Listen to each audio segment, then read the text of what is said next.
네, 안녕하세요. 네, 첫 번째 발표를 맡게 된 이제 나그네에서 블록체인 암호학을 전문으로 연구하고 있는 김가우수 연구위원이라고 합니다.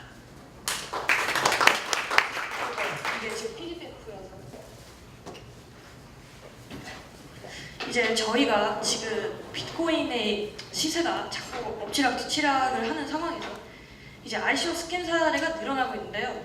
그러면 이 ICO 스캔 사례가 왜 늘어나고 있는지 이제 본질적인 문제부터 좀 다가갈 필요가 있다고 생각을 해요.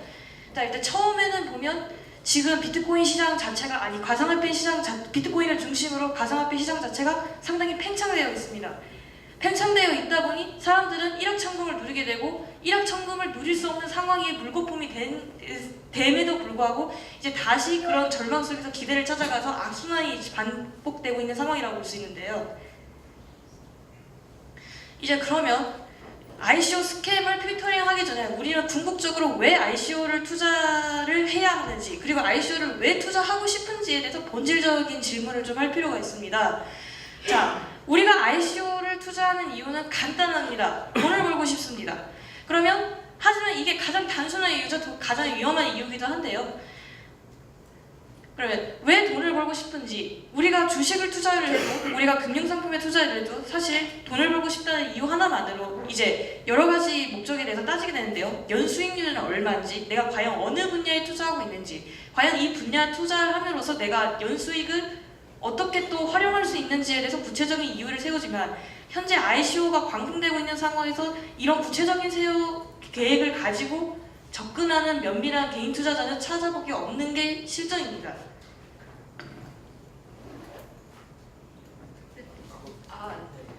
그러면 ICO 참여 여부를 결정하는 필요한 세 가지는 저는 딱 세 가지로 간단하게 정리하고 싶습니다.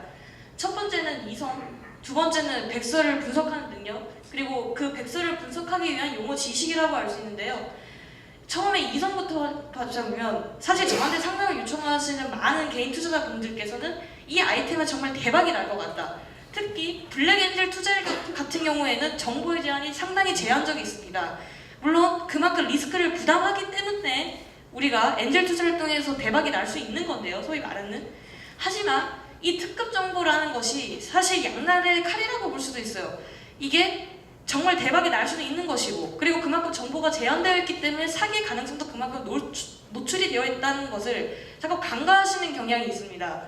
그리고 이제 소위 내가 투자한 코인이 그 관련 업계에서 경쟁력이 없음에도 불구하고 이제 무조건 거래소에만 상장을 하면 내가 이것을 갖고 정말 대박이 터질 수 있구나 할까라고 착각에 빠져있는 개인 투자자가 참 많은데, 사실 이러한 부분은 내가 정말 개인 투자자로서 ICO 투자로서 성공하고자 하면 버려야 되는 태도가 아닐까라는 게 저의 판단이고요. 그러면 우리가 흔히 ICO를 투자하기 위해서는 백서라는 것을 봐야 되는데, 그럼 이 과연 백서라는 게 무엇일까? 표준 대국어 사전에는 정부가 정치, 외교, 경제 따위에서 무언가의 프로젝트를 하기 위해서 자세히 설명한 보고서라고 볼 수 있는데요. 사실 블록체인 평가에서도 백서만큼 중요한 게 없습니다. 이제 백서 외에도 이제 미덥이라는 행사를 통해서 우리가 개발진이 누군지 참여진이 누군지 직접 현장에서 확인할 수 있는 소중한 기회들이 많이 접해지고 있는 사실이지만, 기본적으로 그런 미덥에서도 백서를 공부하고 가면 훨씬 더 날카로운 질문을 던질 수도 있고, 그리고 이게 과연 스캠인지, 그리고 정말 대박을 날 수 있는 정보인지에 대해서 훨씬 필터링을 할 수 있는 전문적인 지식이 늘어날 수 있다고 볼 수 있습니다. 그러면 이제 백서를 읽기 위해서는 대표적인 단어들에 대한 용어를 아실 필요가 있는데요. 물론 기술적인 부분에 대해서는 전문적인 지식에 대해서 따로 하지 않으면 이해하기 어려운 게 현실입니다. 하지만 투자 부분에서도 실제 개인 투자자를 만나보면 소프트캡, 하드캡은 아셔도 KYC가 어떤 약자인지, 또한 리퍼럴이 도대체 어떤 약자인지 모르시는 분들이 참 많습니다. 사실 이 부분에 대해서도 좀 자세히 짚고 넘어갈 필요가 있는데 지금 발표 시간 10분 제한이라서 생략하도록 하겠습니다. 그러면 우리가 백서를 통해서 짚고 넘어가야 될 포인트는 참 많은데, 저는 6학원칙에 이게 간단하게 정리가 가능하다 봅니다. 자, 과연 언제 개발을 시작했는지, 그리고 세일 기간이 언제인지 로드맵을 구체적으로 체크할 필요가 있고요. 근데 로드맵을 봤을 때 너무 황당한 긴 기간이다, 그리고 너무 황당한 짧은 기간이다, 이건 스캠의 가능성이 농후하다고 볼 수 있습니다.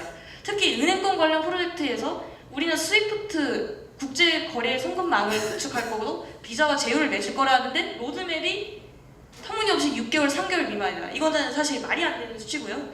그리고 과연 소재지가 어디인지, 그리고 과연 이것이 자체 플랫폼인지 아니면 이더리움 기반인지, 이걸 토큰을 만드는 것인지에 대해서 짚고 넘어갈 필요도 있고, 그리고 이걸 왜 개발하려는지, 과연 이걸 개발해서 얼마만큼 수익을 거둘 수 있게 이 사람들이 왜 모금을 하는지에 대해서 짚고 넘어갈 필요가 있습니다. 그리고 가장 중요한 게 이제 그렇게 정말 화려한 계획들과 청사진을 내놓았는데 이걸 과연 개발할 수 있는지, 현실적으로 이걸 접근할 수 있는 캐리어를 가진 사람들이 개발에 참여를 하는지, 그리고 과연 이 개발 방식이 어떻게 되는지. 사실 개인 투자자만으로는 모금을 조달하기가 힘든 게 사실 대형 ICO의 프로젝트거든요. 그리고 특히 ICO 스캠 사례가 많이 발생하는 경우가 이제 1000억 이상의 메가급 프로젝트에서 ICO 스캠 사례가 많이 발생하고 있는 경우도 많습니다. 그 이유는 메가급 프로젝트일수록 화려한 어드바이저와 화려한 계획이 있기 때문에 그만큼 개인 투자자가 훨씬 더 현혹할 수 있는 확률이 높기 때문입니다. 그래서 귀찮고 번겁더라도 사실 개인 투자자분들 만나보면 경제성은 상당히 많이 검토를 하십니다. 이게 과연 거래소에 상장될 수 있을지, 그리고 과연 시세는 어느 정도까지 올라갈지. 하지만 현실적으로 기술적인 부분에 대해서는 접근을 안 하시는 경우가 참 많은데요. 근데 기술적인 부분을 떼놓고 경제성을 체크한다. 이건 사실 어불성설인 필터링 방식이지 않을까라고 추측해봅니다. 그리고 개인 투자자분께서 반드시 체크하고 넘어가셔야 될 부분이 이 세 가지 부분입니다. 과연 토큰 이코노미, 가장 기본적인 용어에서는 가장 검토하기 어려운 부분인데요. 과연 내가 사는 이 코인 토큰이 어떻게 경제적인 이익을 창출을 하는지, 그리고 어떤 분야에서 어떻게 써서 그게 왜 가치가 올라가는지에 대해서 정말 하나하나 A부터 Z까지 체크하고 넘어갈 부분입니다. 그리고 이게 마이닝이 가능한지, 그리고 한 가지가 빠졌는데 이제 개발사에서 전체 물량을 몇 % 가져갈 수 있는지. 사실 이 부분이 중요한 이유는 개발사에서 과반수 이상 채굴을 마이닝할 수 있는 양을 가져간다는 것은 얼마든지 시세 조작이 가능하다는 이면을 가지고 있는 부분이기도 합니다. 그리고 아까도 말씀드렸던 것이 참여진이 과연 이것을 정말 해낼 수 있는 사람들로 되어 있는지도 확인할 필요가 있습니다.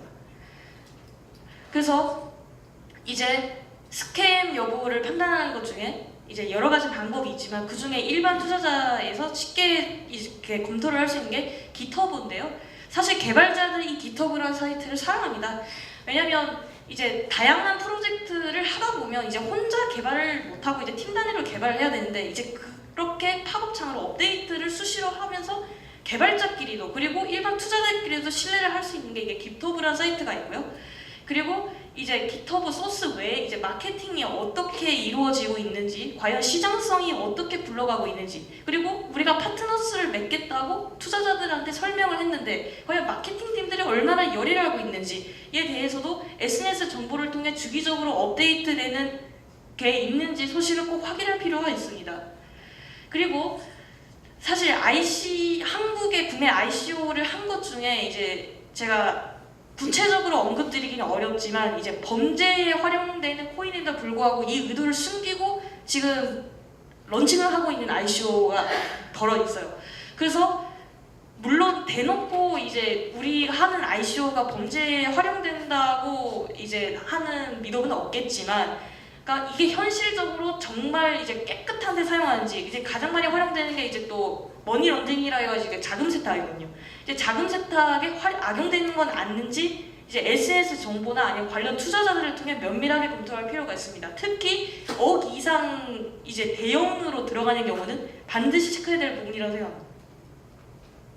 그럼 이런 부분도 있습니다. 그리고 우리가 익숙하게 아는 지역에서 투자를 하면 사기를 덜 당하지 않겠냐. 왜? 거기 가면 이제 지역에 한인 네트워크도 있고 어느 정도 검토가 가능하지 않겠냐라는 부분인데요. 사실 이 4개 국가는 공통점이 있어요. 이걸 경제학이나 이제 그 경제 문제 관련해서 연구를 하신 분들은 눈치챌 텐데 이게 EU에서 지정한 2018년 조세 회피 유형국으로 지정된 국가입니다. 지금 1분 남았다고 해서 간단히 정리하는데 일단 대표적인 이유는 다단계 있고요. 그리고 두 번째는 이제 개발자가 대표적 허위 경로를 사례를 한 경우, 그리고 두 번째는 없는 경로를 부풀어내는 경우, 그리고 세 번째는 화려한 어드바이저를 내세우는 경우도 있습니다.